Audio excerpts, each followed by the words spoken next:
사도행전 4장 32절로 37절까지의 말씀입니다. 같이 읽습니다. 많은 신도가 다 한 마음과 한 뜻이 되어 아무도 자기 소유를 자기 것이라고 하지 않고 모든 것을 공동으로 사용하였다. 사도들은 큰 능력으로 주 예수의 부활을 증언하였고 사람들은 모두 큰 은혜를 받았다. 그들 가운데는 가난한 사람이 한 사람도 없었다. 땅이나 집을 가진 사람들은 그것을 팔아서 그 판 돈을 가져다가 사도들의 발 앞에 놓았고 사도들은 각 사람에게 필요를 따라 나누어 주었다. 키프로스 태생으로 레위 사람이요 사도들에게서 바나바 곧 위로의 아들이라는 뜻의 별명을 받은 요셉이 자기가 가지고 있는 밭을 팔아서 그 돈을 가져다가 사도들의 발 앞에 놓았다. 아멘. 다섯 사람씩 만나서 서로 축복해 주도록 하겠습니다. 하늘 복 많이 받으세요. 그렇게 축복해 줍니다.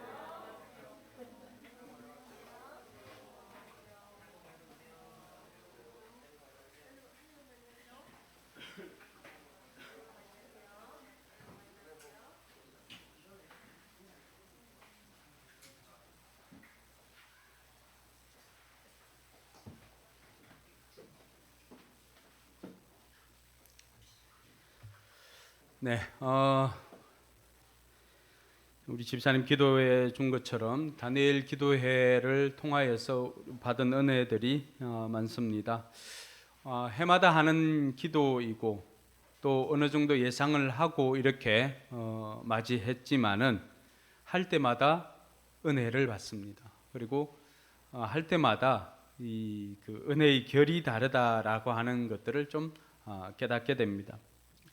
그때마다 우리에게 주시는 각 사람에게 주시는 감동들이 다르고 또 제 개인적으로는 교회적으로나 또 뭐 학원이나 이런 중요한 결정들을 해야 하는 그 시기 때 늘 이 다니엘 기도회를 통하여서 기도로 준비하는 시간, 그리고 하나님의 은혜를 경험하며 또 어떻게 해야 되겠다라고 하는 많은 인사이트를 받는 그러한 시간들입니다. 원하기는 힘든 시간들을 보내는 분들은 여러분 남은 시간 여러분들이 집에서 참석하고 이렇게 하는지는 제가 확인을 다 못해서 잘 모르지만은 그러나 이제 며칠 남지 않았죠. 한 일주일 남았나요? 반드시 꼭 참석하셔서 이 하나님께서 우리에게 베풀어 주신 은혜를 경험하는 복된 시간 되기를 주님의 이름으로 축원합니다. 여러분 거기에 나온 그 많은 간증자들, 많은이 아니라 모든이라고 해도 틀리지 않을 것 같습니다. 모든 간증자들의 공통적인 것은 그들은 하나님을 만났고 하나님의 은혜를 경험한 사람들이었다는 것입니다. 하나님의 은혜를 경험하니까 어떤 사람은 견딜 수가 없으니까 길거리에 나가서 또 하나님을 찬양하는 길거리 찬양 사역자가 되었고요. 또 어떤 사람은 아무것도 없었지만은 페이스 미션으로 또 이슬람권에 나가서 그곳에서 믿음을 가지고 또 많은 것들을 내려놓고 온전히 믿음으로만 이렇게 선교를 하는 선교사님이 된 분도 있고요. 또 북한 선교나 빈민 선교나 이러한 사역들을 하게 되었습니다. 그것은 바로 하나님께서 내게 베풀어 주신 은혜에 감사하여서 은혜의 결과로 나온 행위라고 할 수가 있습니다. 또 이분들의 공통적인 것을 보니까 이분들은 사역의 현장에도 힘들고 어려운 일들이 얼마나 많이 있겠습니까? 그런데 그 힘들고 어려운 그 시간들, 그러나 이분들은 힘들다고 표현하지 않고 섬길 수 있는 것이 특권이다라고 고백하는 그 고백을 듣게 되었습니다. 행복한 사역을 하는 이들의 모습인 것입니다. 여러분 은혜를 받으면 우리의 행동들이 달라집니다. 왜냐하면 그것이 바로 은혜의 결과이기 때문이다. 내가 은혜를 경험하고 나니까 뭐라도 해야 될 것 같다. 뭐라도 해야 될 것 같다. 근데 하나님께서 뭘 해야 될지를 모를 때 때로는 음성을 들려주시고 때로는 우리가 잘하는 것을 통하여서 때로는 열어주신 환경을 통하여서 우리가 해야 할 일들을 경험하게 됩니다. 제가 예전에 신학을 하기 전에 집사로 있을 때 화원교회에서 참 은혜를 이렇게 많이 받았습니다. 그 은혜를 받고 나니까 저도 뭔가를 하나님 나라를 위해서 교회를 위해서 뭔가 하고 싶은 거예요. 그때 마침 제가 제 인생 처음으로 집을 이렇게 살려고 아파트 청약을 이렇게 했습니다. 물론 이제 제 이름으로 하지 않고 집사람 이름으로 이렇게 계약을 했습니다. 이 계약을 위해 가지고는 10%를 계약금을 내야 되는데 그때 10%가 850만 원이었습니다. 그래서 제가 가서 1,000만 원을 대출을 받고 850만 원인가 880만 원인가 그것을 가지고 계약금을 내고 삼주 아파트라고 하는 아파트를 집사람 이름으로 처음 계약을 했습니다. 그리고 계약금 하고 남은 그 150만 원을 목사님께 찾아가서 목사님 저 갈릴리실에 있는 피아노가 찬양대 연습을 하는데 늘 습기차고 이렇게 하니까 음이 제대로 안 맞는데 제가 피아노 하나 이렇게 했으면 좋겠습니다 하고 말씀드렸더니만 새 피아노가 거기에 들어가도 여기가 늘 습기 차는 곳이라서 음이 또 달라질 수도 있고 하니까 교회에 더 필요한 것을 하면 좋겠다. 그래서 뭘 하면 좋겠습니까 하니까 마침 이제 강단 뒤쪽에 휘장을 바꿀 때가 되어가지고 그 휘장을 했으면 좋겠다라고 말씀했습니다.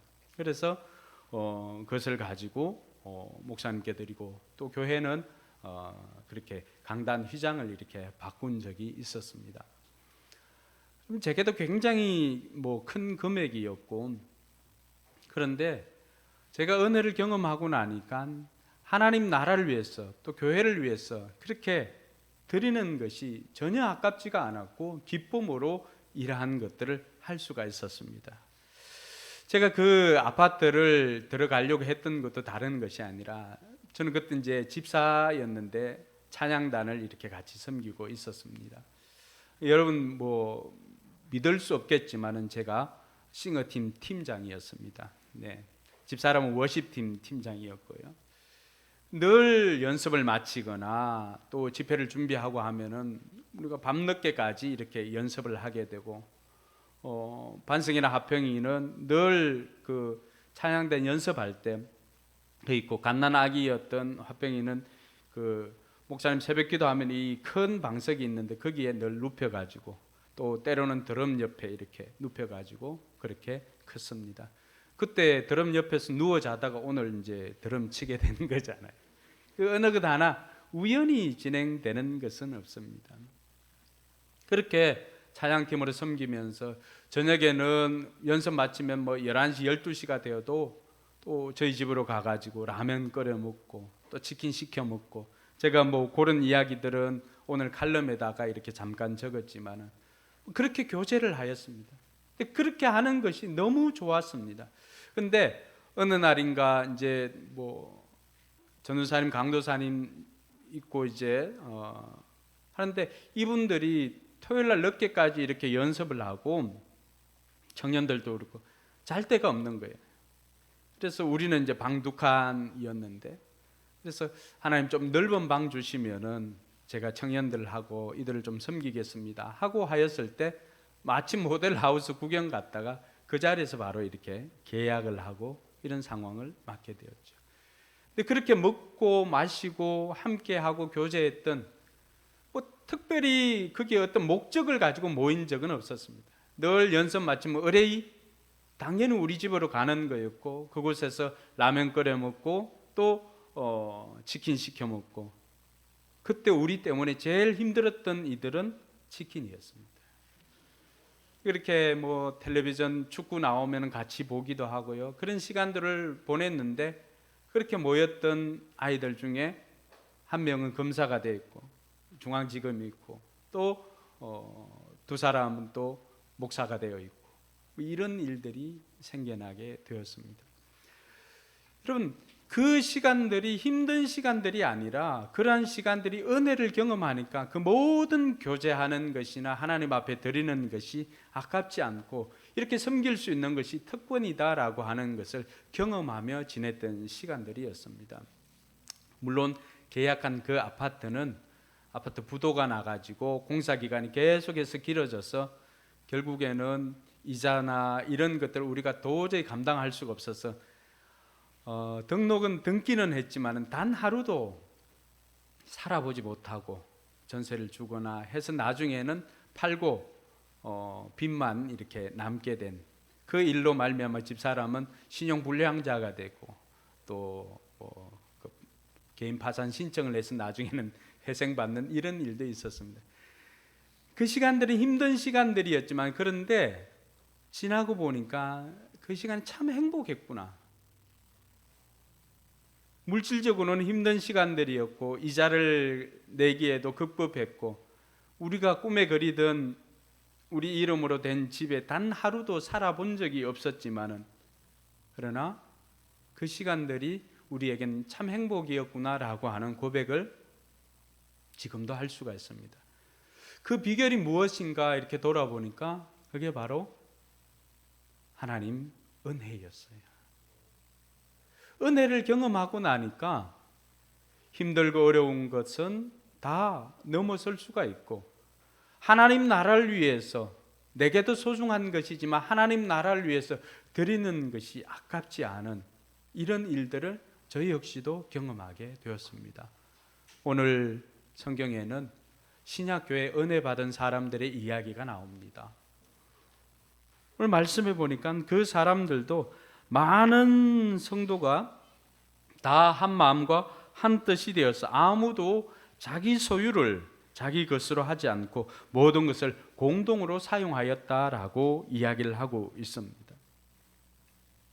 뿐만 아니라 이들이 이렇게까지 할 수가 있었던 것, 왜 자기 것을 자기 소유라고 주장하지 않고 그럼 초대교회는 신약교회는 이때는 소유의 개념이 없었는가? 그렇지 않습니다. 그 어느 때보다도 우리가 알고 있잖아요. 로마의 압정을 이겨나가는 그 시간들이 얼마나 힘든 시간들이다라고 하는 것을 알고 있습니다. 우리 요한계시록을 보면서 교회마다 길드에 들어가지 않으면 생존이 힘든 그런 상황에서 믿음을 지켰던 사람들의 이야기가 거기 나오잖아요.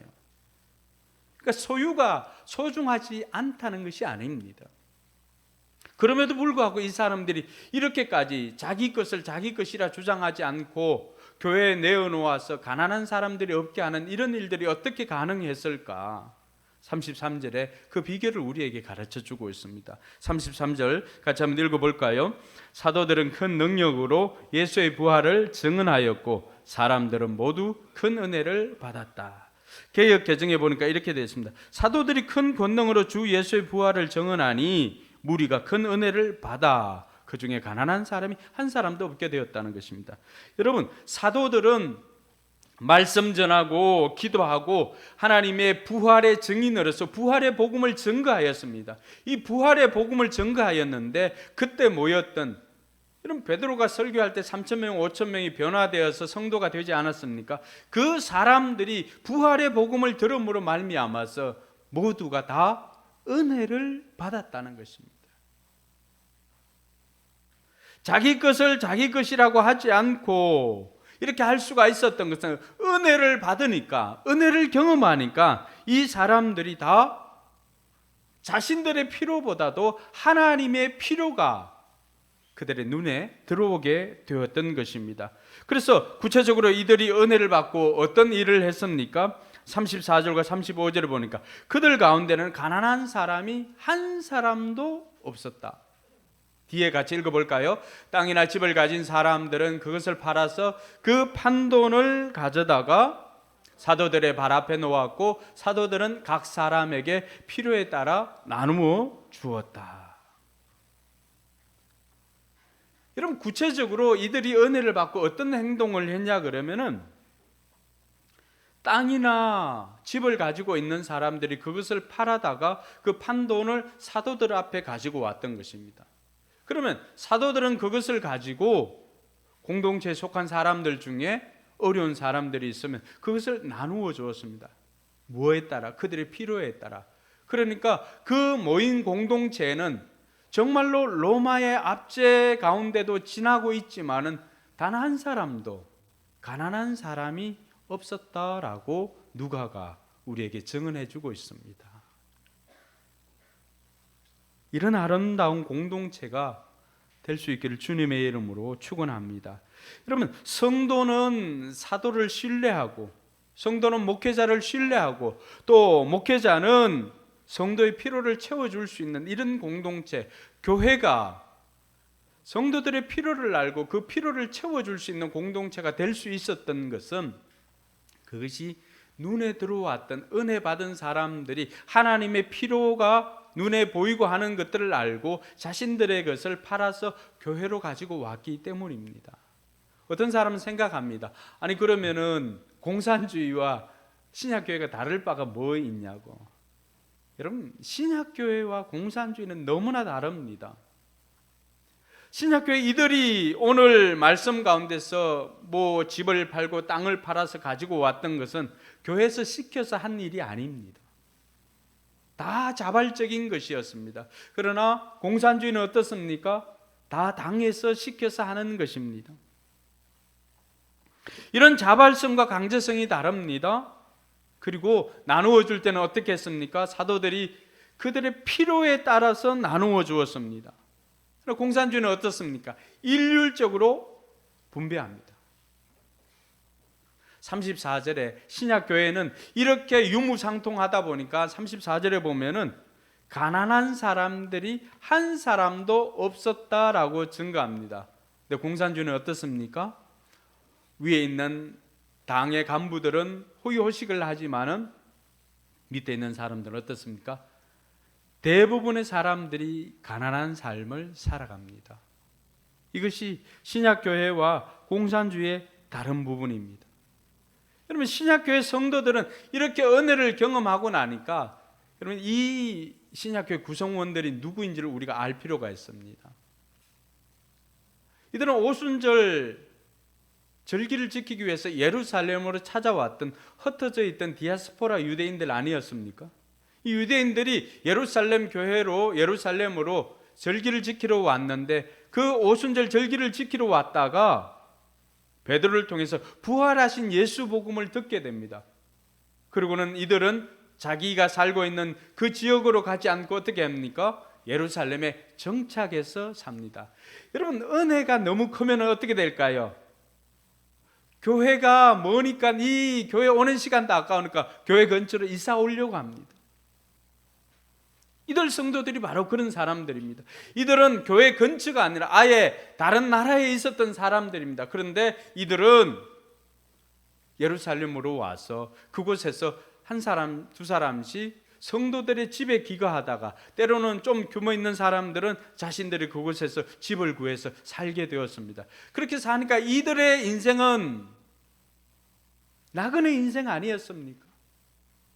나그네 인생이었습니다. 그러니까 교회 공동체가 갑자기 들어온 많은 사람들이 이들이 먹고 해야 되는데 어느 순간인가 이들을 섬기는 일들이 조금씩 벅찰 정도로 사람들이 많이 들어왔습니다. 그런데 은혜를 경험하니까 어떻습니까?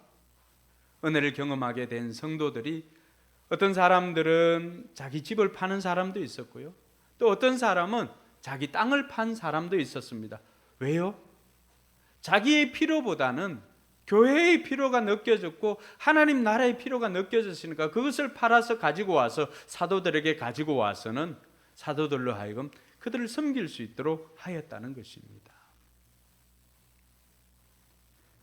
오늘 이런 아름다운 공동체가 다시금 이 땅 위에도 우리 교회들을 통하여서 이 세상 가운데 세워질 수 있기를 주님의 이름으로 축원합니다.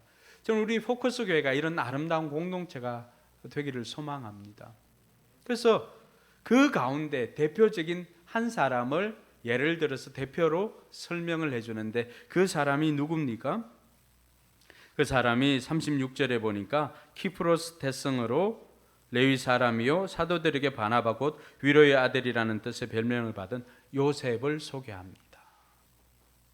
요셉이 어떻게 했습니까? 37절에 자기가 가지고 있는 밭을 팔아서 그 돈을 가져다가 사도들의 발 앞에 놓았다. 누가는 그 신약교회에 수많은 사람들이 있었지만 그 가운데 이 요셉, 바나바라고 하는 이 요셉을 우리에게 소개하고 있습니다. 요셉이 어떤 사람인가? 누가가 우리에게 가르쳐 주는 것은 요셉은 사도들에게 위로의 아들이라고 하는 바나바라고 하는 별명을 들을 정도로 그 사람은 위로의 사람입니다 라고 우리에게 소개해 주고 있습니다. 근데 이 사람이 뭘 한 거예요? 이 사람 역시도 37절에 보니까 자기가 가지고 있는 밭을 팔아서 그 돈을 가져다가 사도들의 발 앞에 놓았다라고 이야기를 합니다. 여러분, 이 사람의 이러한 행동이 사도들로부터 위로의 아들이라고 하는 인정을 받았을까요? 그렇지는 않습니다. 이 사람이 위로의 아들이라고 하는 그 별명을 듣게 된 것은 그가 평소에도 하나님의 은혜를 경험하게 되면은 이 사람은 다양하게 나타나는데 힘들고 어려운 사람들이 눈에 보이는 거예요. 위로의 은사가 있었던 것이죠. 그러니까 그런 사람들 찾아가서 이야기도 들어주고 그런 사람들을 세워주는 역할을 했습니다.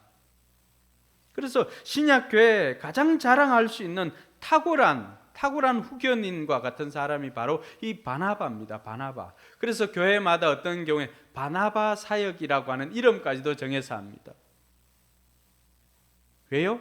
이 바나바를 통해서 누가 교회 지도자로 올라갈 수가 있었습니까?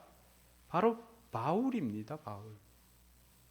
아무도 인정해주지 않았던 바울입니다. 오히려 예수 믿는 사람들을 핍박했던 이 바울을 그럼 유대 그 예루살렘 지도자들에게 추천하면서 자신이 연대 보증을 써준 것입니다. 내가 추천한다. 믿을 수 있다.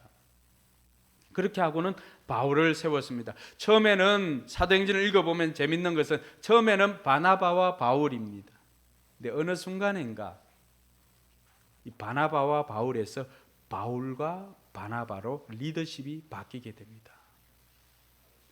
여러분, 바울이 바나바 앞서서 리더십을 행사할 수 있도록 그 모든 것들을 감내하며 때로는 다투기도 하였고요. 그렇게 하면서도 이 바울을 세울 수가 있었던 것은 바나바가 그만큼 위로의 사람이었다라고 하는 것입니다. 그런데 그는 여기에서만 그친 것이 아니라 그 사람은 많은 사람들을 위로할 뿐만 아니라 그 사람도 역시 은혜를 경험하니까 하나님 나라의 필요를 보고는 자기가 가지고 있는 땅을 팔아서 사도들에게 가지고 왔습니다. 그러니까 사도들이 이 바나바의 이런 성품과 이런 것들을 보면서 바나바를 인정을 해 주었던 것이죠. 근데 누가는 오늘 이렇게 은혜를 받아서 이런 행동을 한 대표적인 사람으로 바나바를 소개하고 있는 것처럼 5장 1절과 11절에 보면 또 다른 한 가정을 소개하고 있습니다. 그 가정이 누굽니까? 우리가 잘 알고 있는 아나니아와 삽비라입니다. 5장 1절과 2절에 보면 이 사람도 바나바와 동일한 행동을 합니다. 아나니아라는 사람이 그의 아내 삽비라와 함께 있어서 소유를 팔아서, 여기까지는 똑같습니다. 팔아서 그 다음에 어떻게 해야 돼요? 소유를 팔아서 사도들 발 앞에 두었더라, 사도들에게 가지고 왔더라. 이렇게 하면은 이 사람도 아름다운 헌신을 한, 은혜를 받고 난 다음에 헌신을 한 그 사람의 이름이 올려질 터인데, 그 다음 전개가 조금은 다릅니다. 바나바와 소유를 팔아서 그 값의 얼마를 따로 떼어 놓았는데 그의 아내도 이것을 알았더라. 그의 아내도 이것을 알고 있었다. 그리고는 그는 떼어 놓고 난 나머지를 가지고 와서 사도들의 발 앞에 놓았다. 여러분, 사도들의 발 앞에 놓기까지 어떤 일이 생겼습니까? 사도들의 발 앞에 놓기까지 이 역시도 처음에는 아나니아와 삽비라도 처음에는 은혜를 받고 본인도 뭔가를 하고 싶은 그 열정이 가득 찼을 것입니다. 뭔가를 하고 싶었을 거예요. 그러니까 본인도 자기 소유로 된 밭을 팔았습니다. 여기까지는 좋았어요. 물론 그 동기는 다 나와 있지는 않습니다. 근데 그 동기에는 아마 바나바가 밭을 팔고 이렇게 다른 사람을 섬겨주고 하는 이런 것들을 보면서 자기도 사람들에게 인정받기를 원했던 이 바나바를 조금 질투하는 마음도 없지 않아 있었을 것입니다. 사람들이 보니까, 사도들이 보니까 이 바나바의 이런 행동들을 칭찬하니까 자기 역시도 그 칭찬을 받고 싶은 거예요. 사람들은 누구나 다 이렇게 인정받고 싶은 욕구가 다 있습니다. 그러니까 이런 인정받고 싶은 이런 욕구를 바나바, 이 아나니아와 삽비라가 행동으로 옮깁니다. 밭을 팔았습니다. 그럼 동일하게 그 밭을 판 것을 가지고 사도들의 발 앞에 두어야 할 것인데, 사도들의 발 앞에 두기까지 이들은 따로 떼어서 얼마를 따로 떼어 놓고는, 따로 떼어 놓은 것을 두고는 나머지를 가지고 사도들의 발 앞에 두었다라고 했는데, 근데 그러한 따로 떼어 둔 것도 그의 아내도 알았다고 이야기를 합니다. 그건 뭐예요? 두 사람이 똑같다라고 하는 것입니다. 여러분, 우리가 부부를 돕는 배필로 서로 묶어준 것은 뭐예요? 함께 한 방향을 바라보고 나아가도록 하나님께서 부부로 맺어 주었어요. 그러면은 좋은 일은 함께 그렇게 하는 것입니다. 그런데 혹이라도 누가 죄를 짓게 되거나 다른 것을 하게 되면은 한 사람은 뭘 하라고 하는 거예요? 한 사람만큼은 좀 정신 차려 가지고 이 사람이 바른 길 걸어갈 수 있도록 인도해 주라는 것입니다. 근데 아나니아와 삽비라 가정은 그것마저도 또 같았다라고 이야기를 합니다. 그 결과 어떤 일이 생깁니까? 베드로에게 가지고 나왔지만 5절에 보니까 아나니아는 이 말을 듣고 그 자리에 쓰러져서 숨졌다. 10절에 보니까 그런데 그 여자는 그 자리에서 베드로의 발 앞에 쓰러져서 숨졌다. 여러분, 동일하게 밭을 팔아가지고 얼마를 떼놓고 나머지를 가지고 사도들의 발 앞에 두었어요. 우리가 생각할 때는 이 행동도 결코 작지 않는 믿음이라고 할 수 있지 않습니까? 여러분은 어떠세요? 아니, 교회에, 하나님 나라에 헌금을 하는 것, 아니 그것만 해도 대단한 믿음이 아닌가. 밭을 팔아가지고 그 중에 일부를 하나님 앞에, 교회 앞에 이렇게 가난한 사람들을 도우려고 낸 것만 해도 대단한 믿음이 아닌가라고 우리는 생각할 수 있습니다. 근데 하나님의 생각은 우리와 달랐습니다. 하나님의 생각은 그 사람을 그 자리에서 죽여버립니다. 하나님이 죽이신 것이 아니라 그 사람들이 그 자리에서 숨을 거두게 되었습니다. 베드로가 이것을 우리에게 설명해 줄 때 3절에 보니까 이런 이야기를 합니다. 그때 베드로가 이렇게 말하였다. 아나니아는 들으시오. 어찌하여 그대의 마음이 사탄에게 홀렸어 그대가 성령을 속이고 땅값의 얼마를 몰래 떼어 놓았소. 이렇게 이야기를 합니다.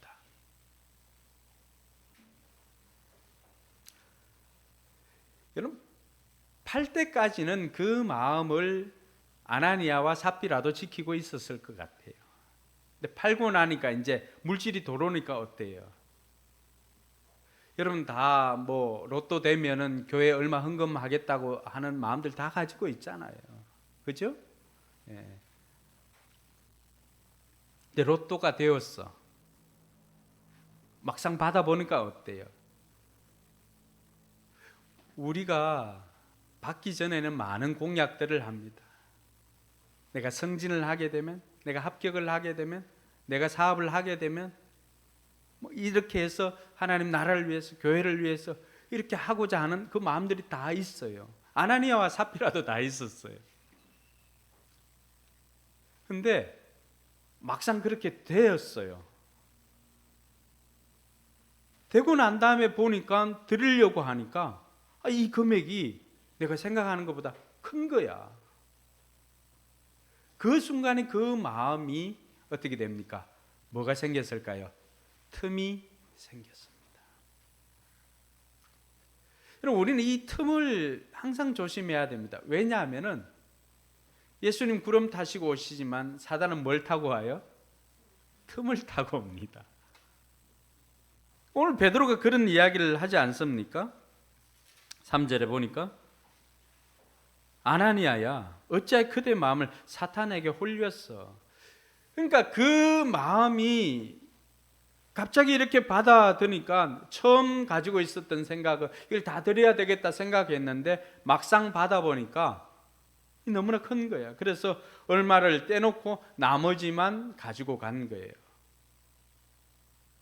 자, 여기까지라고 해도 가지고 가는 장면은 괜찮다고 한번 생각을 해봅시다.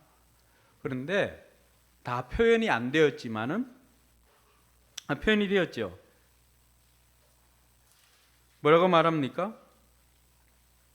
사도들 앞에 가지고 가니까 그때 베드로가 왜 그렇게 몰래 얼마를 떼어 놓았느냐라고 하는 그 질책을 통해서 보면은 아나니아와 삽비라는 아나니아는 그것이 마치 밭을 다 판 가격처럼 가지고 나왔다는 거예요. 예를 들어서 밭을 10억에 팔았는데 3억을 가지고 왔어요. 3억도 큰 돈이잖아요. 근데 3억을 가지고 오면서 이번에 뭐 밭이 얼마 안 되고 한 3억을 가지고 나왔어요. 근데 자기는 모든 것을 드린다라고 하는 그 뉘앙스를 가지고 나온 것입니다. 그래서 그 3억을 드리는 거예요. 근데 하나님께서는 오늘 우리가 집중해야 되는 것은 하나님께서 금액의 많고 적고 여부를 탓하시는 게 아닙니다. 베드로를 통해서 우리가 깨닫게 된 것은 이 사람의 작은 욕심이 결국 틈을 만들게 되었고 그 틈으로 사탄이 다른 마음을 심어주니까 결국 이 사람은 그 떼어놓은 것을 처음 마음과는 다르게 떼어놓고 난 나머지를 가지고 하나님 앞에 전부인 양 드렸다는 것입니다. 오늘 이것이 아나니아와 삽비라만의 이야기가 아니라고 하는 것을 누가가 이를 통해서 우리에게 보여줍니다. 그러면서 아나니아와 삽비라는 흔히 우리가 군대에서나 아니면은 학교에서 교실에 요즘은 별로 없을 것 같은데 우리 선생님들이 항상 이거 하지 마라, 이거 하지 마라, 이거 하면 안 된다라고 할 때 그걸 하는 아이들이 있습니다. 그러면은 그 아이는 평소보다도 더 심한 얼차리를 받거나 더 심한 몽둥이를 맞습니다. 왜요? 시범 케이스입니다. 하지 말라는 거 하면 이렇게 전문용어로 작살난다라고 하는 걸 보여주는 거예요. 하나님 나라에서도 마찬가지입니다. 아나니아와 삽비라도 동일하게 은혜를 받고 그 팔고자 하고 그 팔았던 것을 가지고 나오고자 하는 그 마음이 있었습니다. 때로는 그러나 한편에서는 바나바가 자꾸 인정받으니까 하나님에게 인정받기보다는 나도 이 행위를 통해서 사람에게도 인정받고 싶다라고 하는 그 욕심이, 그 탐심이 스물스물 올라오기 시작했던 것입니다. 사단은 그 틈을 노리고는 즉시로 그에게 시기와 질투하는 마음을 주었고 원래 하나님 앞에 올리려는 그 마음보다도 사람들에게 인정받고 싶어하는 그 마음을 사단이 그 속에 넣어둔 것입니다. 어떤 일이 생겼습니까? 바나바가 한 행동과 아나니아와 삽비라가 한 행동은 외현적으로 보면 같습니다. 그런데 바나바가 한 행동은 은혜의 결과로서 드려지는 것이었지만은 아나니아와 삽비라가 우리에게 보여주는 것은 은혜를 수단으로 만들어 버렸다는 것입니다. 이것을 통해서 내가 은혜를 경험하고 인정받고 싶어하는 그 마음을 가졌던 것이죠. 그래서 은혜의 결과가 아니라 은혜를 수단으로 전락시킨 아나니아와 삽비라는 그 자리에서 즉사하게 됩니다. 그럼 지금 교회, 신약교회가 어떻습니까? 성령이 막 역사하고 이렇게 하니까 조금의 이상한 행동들을 하면 저 성령의 은혜를 받아서 저렇구나라고 오해를 할 수도 있습니다. 그것을 사단이 차단한 것입니다. 오해가 없도록. 뿐만 아니라 하나님은 이 아나니아와 삽비라 사건을 통해서 하나님께서는 위선을 정말 싫어합니다. 없는데도 있는 것 하는 것처럼, 신앙이 없는데도 신앙이 있는 것처럼 보이는 그 행동을 정말 싫어하십니다.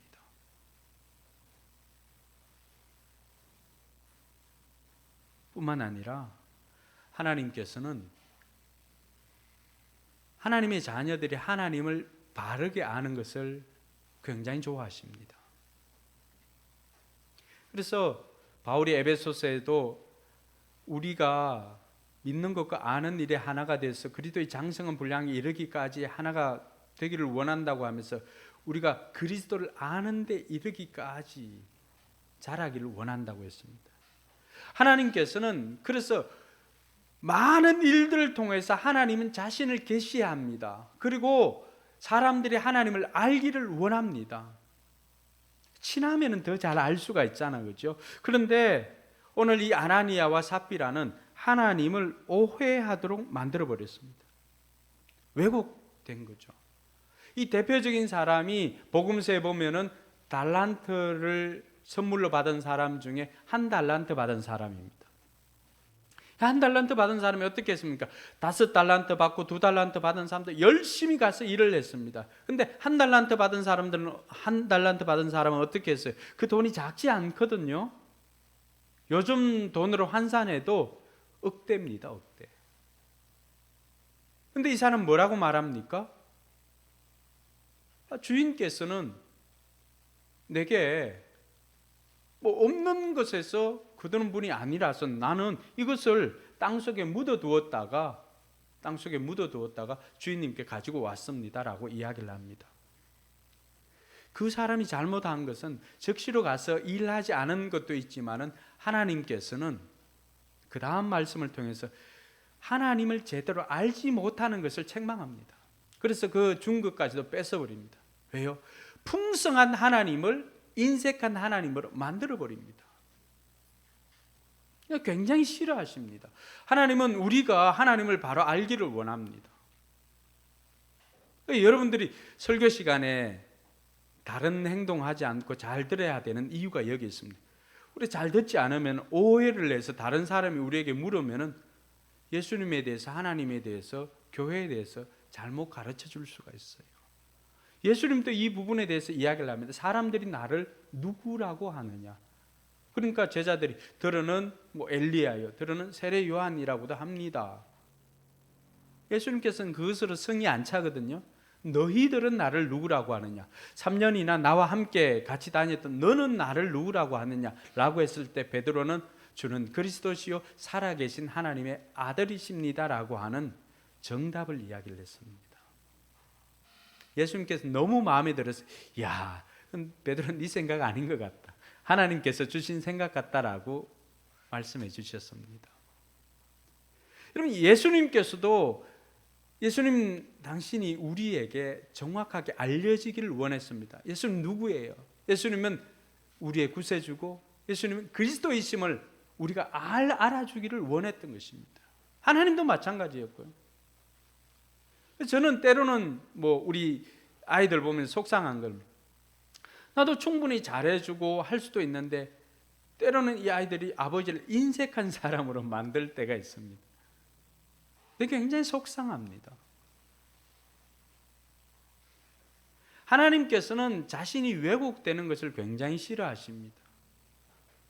풍성한 하나님인 것을 우리가 알기를 원합니다. 그것은 결국 어디에서 나올까요? 어떻게 하면 잘 알 수가 있을까요? 제자들은 예수님과 함께 동거동락을 했습니다. 잘 압니다. 만약에 아나니아와 삽비라도 하나님에 대해서 좀 더 알았다면 이렇게까지는 행동을 하지 않았을 것입니다. 그러니까 그것은 바로 아나니아와 삽비라가 다른 것에는 관심이 있었지만 하나님과의 관계는 크게 관심이 없었다라고 하는 것을 알 수가 있죠. 그래서 관계입니다. 관계가 형성이 잘 안 되니까 잘 알지를 못합니다. 제가 이것 때문에 회개한 게 있습니다. 뭐냐면은 우리 함정 목자님은 자기 목장 식구들 중에 우리 이우전 집사님이 매운탕 좋아하는 걸 압니다. 그래서 때로는 집에서 이렇게 이현선 집사님 그걸 다 해주지 못할 때가 있으니까 힘들 때는 이우전 집사님 뭐 이렇게 데리고 가서 뭐 생선 매운탕이든지 뭐 민물이든지는 잘 모르지만은 어쨌든 매운탕을 이렇게 먹이면서 함께 보내는 시간들이 있었다는 것을 압니다. 제가 한번 생각해 봤어요.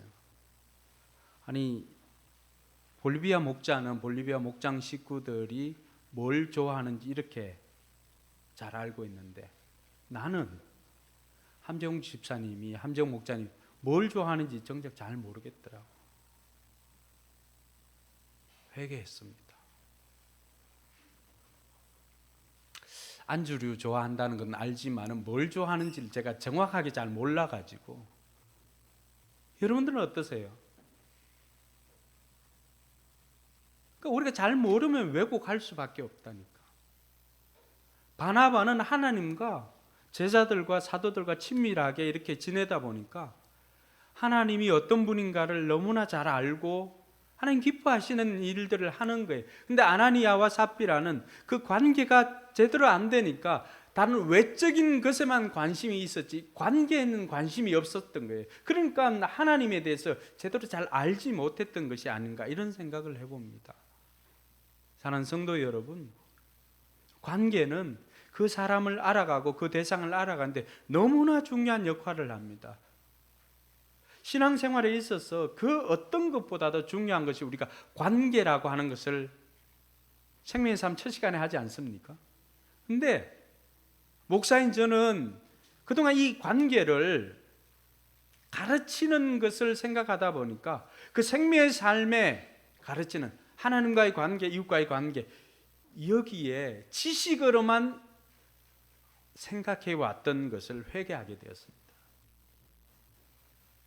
서두에도 이야기했지만 관계는 그렇게 형성되는 거 아니거든요. 관계는 먹고 놀면서 형성되었던 거예요. 실은 제자들도 예수님과 함께 다니면서 뭘 특별히 주제를 정해놓고 배우고 그런 게 없었어요. 처음에는 먹다 보니까 오늘의 이슈가 뭐 다른 것에 피부 트러블 뭐 이런 게 나왔다 아니면은 그러니까 그 순간에 예수님께 뭐라고 말하는 거예요? 야 걱정하지 마라. 저 덜에 있는 백합화 한번 봐봐. 누가 뭐 길쌈을 해서 저렇게 색깔을 낼 수 있겠니? 하나님 다 해주신 거야. 그거 걱정하지 말라. 이렇게 시작되지 않았었겠어요? 제가 많이 회개를 했습니다. 그러면서 내년에는 기본으로 돌아가자는데 그 기본이 뭘까? 관계입니다. 관계. 물론 성도로서 우리가 성경을 읽고 기도하고 이런 기본적인 경건으로 돌아가야 되겠다라고 하는 back to the Bible로 돌아가야 되겠다는 그 마음은 있지만은 그러나 제가 기도회를 지나고 이런 시간들을 지나면서 깨닫는 것은 관계예요. 관계. 그래서 내년에는 목장이 어떤 목장이 되든지 잘 먹고 잘 노시기를 바랍니다. 관계예요. 관계. 그렇게 해서 하나님을 알아가고 이웃을 알아가는 것입니다. 대사명 앞에 있는 것이 대계명입니다. 근데 우리는 영혼 구원하여 제자 삼으라고 하는 이 대사명에는 눈을 붉게 크게 뜨고 이렇게 하려고 하지만 그 앞에 있는 그것을 이루기 위해서 우리에게 주신 대사명은 대계명은 놓쳐버릴 때가 많습니다. 대계명이 뭐예요? 하나님 사랑과 이웃 사랑입니다. 관계입니다. 그럼 우리는 어떻게 하면은 오늘 아나니아와 삽비라처럼 이렇게 하지 않고 바나바처럼 은혜 받은 사람으로 이렇게 살 수가 있을까? 그 첫 번째는 은혜의 보좌 앞으로 나가야 됩니다. 에베소 2장 8절에는 뭐라고 말합니까? 너희가 은혜로 인하여 믿음으로 말미암아 구원을 얻었다라고 이야기를 하죠. 구원은 우리가 뭘로 얻습니까? 은혜로 받았습니다. 그런데요, 성경을 읽다 보니까 구원은 우리가 그저 받았지만은 살아가면서 필요한 은혜는 나와서 받으라고 이야기를 합니다. 히브리서 4장 16절에 뭐라고 되어 있습니까? 그러므로 우리는 긍휼을 받고 때를 따라 돕는 은혜를 얻기 위해서 담대하게 은혜의 보좌 앞으로 나가라고 이야기를 합니다. 힘들고 어려울 때, 은혜가 필요할 때 교회를 쉬는 것이 아니라 오히려 더 담대하게 하나님께 나와서 담대하게 은혜 좀 달라고 해야 된다는 것입니다. 그렇지는 않겠지만은 예를 들어서 우리가 함지연이가 엄마 속을 좀 뒤집어 놓는 일들을 좀 했다고 합시다. 실제는 아니에요. 실제 맞나? 예. 뒤집어 놓는 일을 좀 했다고 합시다. 자, 그런데 지연이가 맨날 뭐 엄마 속 좀 썩이고 하다가 들어와 가지고는 엄마 앞에 엄마 배고프니까 밥 좀 줘요. 그러면은 엄마가 어떻게 할게요? 자격이 없어 안 돼. 밥은 무슨 밥 굶어라. 이렇게 하는 엄마는 없다는 것입니다. 그게 담대함이에요.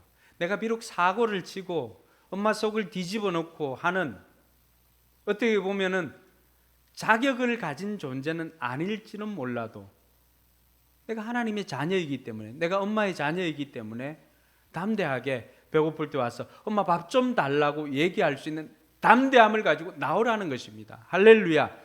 많은 사람들이 일이 잘 안 되고 하면은 이건 내가 뭘 잘못해서 그런가, 하나님 앞에 뭘 잘못해서 그런가, 아니면은 내가 뭘 잘못해서 그런가 라고 생각하면서 자꾸만 움츠러듭니다. 그런데 히브리서 기자는 우리에게 뭐라고 말합니까? 담대함을 가지고 때를 따라서 돕는 은혜를 얻기 위해서는 담대함을 가지고 나오라는 것입니다. 할렐루야. 우리가 일평생 우리에게 필요한 것이 있다면은 일평생 살아갈 은혜를 얻기 위해서는 그저 주어지는 것이 아니라 담대하게 나와서 아버지 좀 주세요라고 요청할 수가 있어야 된다는 것입니다. 할렐루야. 여러분, 살면서 우리가 잘할 때도 있지만 그 결과가 우리가 못해서 얻는 결과도 있잖아요. 그럴 때라도 그것 때문에 위축되지 말고 그것 때문에 하나님을 멀리하고 떠나는 것이 아니라, 그러니까 하나님 앞에 더 담대하게 나와서 아버지 이렇지만은 밥 좀 주세요 하고 요청하라는 겁니다. 할렐루야. 하나님께 나와 담대하게 은혜를 좀 달라고 해야 됩니다. 왜냐하면 우리의 삶이 자격으로 된 것이 아니라 하나님의 은혜로 주어졌기 때문에 그렇습니다. 하나님의 자녀이기 때문에 이제는 하나님 앞에 나와서 담대하게 좀 요청하라는 것입니다. 할렐루야. 그래서 다니엘 기도회 때 나와가지고 여러분 좀 뻔뻔함을 가지고, 얼마나 뻔뻔해요. 뭐 사고치고 엄마 속 뒤집어 놓고 이렇게 하는데도 와가지고는 엄마 밥 좀 줘요. 뻔뻔하기가 그지없잖아요. 근데 그 뻔뻔함으로, 그러니까 성경은 이렇게 뻔뻔함으로 하지 않고 뭘로 했어요? 담대함으로. 그게 용기 있는 사람이에요. 여러분, 사고 쳤을 때 자꾸만 자기 동굴로 들어가는 것이 용기 있는 것이 아니라, 사고 쳤으니까 그럴 때라도 하나님 앞에 나와서 좀 뻔뻔하더라도 하나님 좀 도와주십시오 요청할 수 있는 것이 용기 있는 사람입니다. 할렐루야. 다니엘 기도에 나와서 좀 담대하게 요청해 봅시다. 하나님 도와달라고. 이번 남아있는 다니엘 기도회를 통해서 이 은혜를 경험할 수 있기를 주님의 이름으로 축원합니다. 둘째로는 섬김은 은혜의 결과이지 수단이 아니라고 하는 것입니다. 사람들이 모두 33절에 보면 큰 은혜를 받았습니다. 34절과 35절에 그런 행동이 나온 것은 은혜를 받았기 때문에 나왔습니다. 여러분, 은혜를 받은 사람이 섬기는 거예요. 그러니까 다니엘 기도회에 나와서 했던 그 사람들 그렇게 섬기면서도 그걸 특권이라고 고백했잖아요. 저와 여러분들도 그 은혜가 있기를 바랍니다. 여러분, 복을 받은 사람이 그 받은 복을 가지고 하나님께서 내게 주셨습니다 하고 내어놓는 것이 11조예요. 은혜 받기 위해서 11조 내는 것 아닙니다. 수단으로 만들어버리는 거예요. 그게 아니에요. 내가 은혜 받았기 때문에 그게 감사해서 내는 거예요. 낼 때 아깝겠어요? 은혜 받은 사람은 아깝지 않습니다. 사모님 아까워요? 아깝지 않죠? 안 아깝습니다. 추수감사 헌금, 여러분 은혜를 받기 위해서 내가 복을 받기 위해서 내는 게 아닙니다. 뭐예요? 오늘 바나바나 이런 사람들처럼 내가 은혜를 받았어. 은혜를 받았기 때문에 이미 복을 받은 거예요. 복을 받았기 때문에 내가 그것에 감사해서 하늘을 돌아보니까 하나님께서 내게 이런 은혜를 주셨노라고.